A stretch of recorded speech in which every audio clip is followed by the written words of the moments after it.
ठिकाणी भारतीय सेनेद्वारे ऑपरेशन सिंदूर लॉन्च केलं गेलं त्याची पार्श्वभूमी आपल्या सर्वांना माहिती आहेच. 23 एप्रिल रोजी पहलगाम या ठिकाणी भारतातील नागरिक पहलगाम या ठिकाणी पर्यटनासाठी गेले असताना पाकिस्तान पुरस्कृत टेररिस्ट उग्रवाद्यांनी जो भ्याड हल्ला केला आणि त्या हल्ल्यामध्ये आपला असंख्य मातांचा सिंदूर ज्या ठिकाणी हिरावून घेतलं आणि त्याच्या बदल्याच्या भावनेनेच देशाचे पंतप्रधान नरेंद्र मोदी यांच्या युवरत्नेवर भारतीय सेनेने ऑपरेशन सिंदूर लॉन्च केलं. आणि आपण पाहिलं की फक्त 3 दिवस आताची लढाई ही जास्त काळ राहत नाही. फक्त 3 दिवसामध्ये आपण पाकिस्तानचे उग्रवादी लॉन्च पॅड 9 उद्ध्वस्त केले. या ठिकाणी भारतीय सेनेच्या सन्मानार्थ आणि त्यांच्यासाठी कृतज्ञता व्यक्त करण्यासाठी देशवासियांनी जवळजवळ असंख्य लाखो अशा तिरंगा रॅली काढल्या आहेत. आणि त्यातली एक ही अतिशय सुंदर अशा रॅलीचे नियोजन या ठिकाणी भारतीय जनता पार्टीचे उत्तर पश्चिम जिल्ह्याचे अध्यक्ष सन्माननीय संतोषजी मेडेकर, मंडलचे अध्यक्ष वैभव हेगिस्टे, प्रवीण सारंग, सिद्धेश वाडेकर, विजय वाडेकर, विनोद कदम, सपन चौधरी, गोळेकर, बाळा लाड, सरकार मॅडम, असंख्य इतर कार्यकर्त्यांनी या ठिकाणी आपला वेळ देऊन हे सुनियोजित कार्यक्रम केला. याबद्दल मी सैनिकांच्या वतीने सर्वप्रथम या आयोजकांचे मनपूर्वक आभार व्यक्त करतो.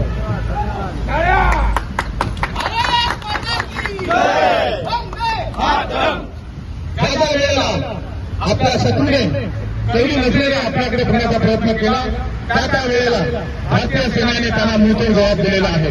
आजपर्यंत देशामध्ये 4 लढाया झाल्या. या 4 लढायांमध्ये आपण पाकिस्तानला चितपट केलेला आहे.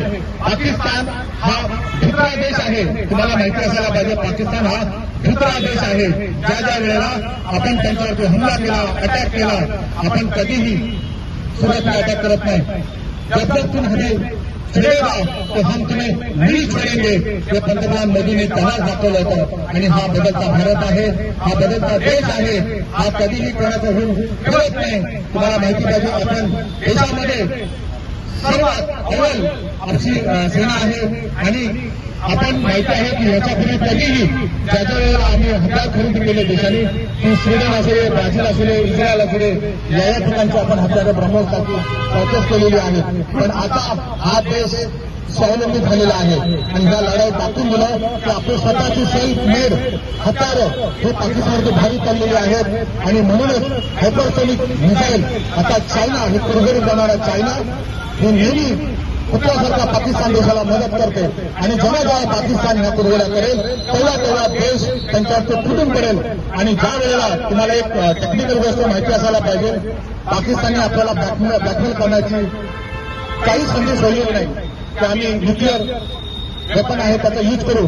तर त्याच्यापेक्षा न्यूक्लिअर वेपन, मोठमोठे न्यूक्लिअर वेपन आपल्याकडे आहेत. एक न्यूक्लिअर वेपन आपण पाकिस्तानवरती फोडू त्यावेळेला अख्खा पाकिस्तान नेस्तनाबूत होईल. पाकिस्तानकडे फक्त पावत्या किलोचे आहेत. लक्षात ठेवा, त्याचा मारा केवढा असे मोठा असेल. आणि अशा वेळेला ज्यावेळेला आपण त्यांचे 3 उग्रवादी कॅम्प लॉन्च उद्ध्वस्त केले त्यावेळेला त्यांचे पाकिस्तानचे लॉन्च पॅड किंवा त्यांचे एअर पॅड हेही आपण उद्ध्वस्त केलेले आहेत. आणि त्यांच्या थरथराटने त्यांचे जे न्यूक्लिअर वेपन त्यांनी पोत बनवलेलं आहे ते आज तुम्हाला माहिती असायला पाहिजे, ते कुठेतरी लीक झालेलं आहे, ते ऍक्टिव्ह झालेलं आहे. आणि त्याच्यामुळे अमेरिकेचे काही विमानं ते पाकिस्तानच्या तेवढ्या एरियामध्ये धुरक्या मारत होते. आणि त्यावेळेला पाकिस्तानने जाऊन गुहार लावली अमेरिकेकडे हे लढाई थांबवा, हे युद्ध थांबवा, आम्ही थांबायला तयार आहोत. आणि त्याच्यानंतर टेक्निकल असल्यामुळं ही लढाई तुर्तास थांबली आहे. युद्ध पूर्ण थांबलेलं नाही. लक्षात ठेवा, अजून खूप सारे क्रूर आणि मंजर हा पाकिस्तानला दाखवायचा आहे. म्हणून म्हणतो मी प्रत्येक वेळेला सांगतो की हमें एक कहावत है, ना हमें बिजली की माफ करो ना हमारा कर्जा हाफ करो, अब मौका है पाकिस्तान साफ करो. या ठिकाणी आपल्या माध्यमातून नरेंद्र मोदी आणि सरकारला एक सूचित करू इच्छितो की आता खूप चांगला मौका आलेला आहे आणि आपण आपली सेना स्वावलंबी आहे, सजग आहे, हत्यारांनी लेस आहे. तुम्ही केव्हाही हमला करा आणि माजी सैनिक 12 लाख माजी सैनिक आहे देशामध्ये, तुम्ही केव्हाही आदेश द्या, आम्ही त्या ठिकाणी जायला तयार आहोत आणि पाकिस्तानला संपवायला तयार आहेत, हे मी आज सांगू इच्छितो. मी आज या ठिकाणी जे आपले पहलगाममध्ये ज्या मातांचा सिंदूर आज पाकिस्तानी त्यांच्या बाहेर हल्ल्याने आज त्यांना ते सिंदूरवरती हमला झाला, त्यात हुकही येत म्हणून आपण त्यांच्यावरती ऑपरेशन सिंधूच्या माध्यमातून पाकिस्तानला आपण त्यांनी धडा शिकवलेला आहे. पुन्हा पाकिस्तान काही करण्याअगोदर 10 वेळा विचार करेल. आणि एक लक्षात ठेवा, ही लढाई तुर्तास डिले झालेली आहे, पूर्णतः थांबलेली नाही.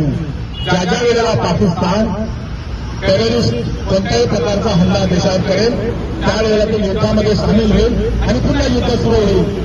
ही असा तुमचा जोश मी जनतेला सांगू इच्छितो की आपला जोश असाच राखून ठेवा, सैनिकांचे पाठी उभे राहा. सैनिक सुरक्षित आहेत तर देश इथं सुरक्षित आहे. धन्यवाद. मी पुन्हा एकदा आयोजकांचे या ठिकाणी आभार व्यक्त करतो. इथेच थांबतो. जय हिंद, जय महाराष्ट्र. भारत माता की जय. भारत माता की जय. भारतीय सेनेचा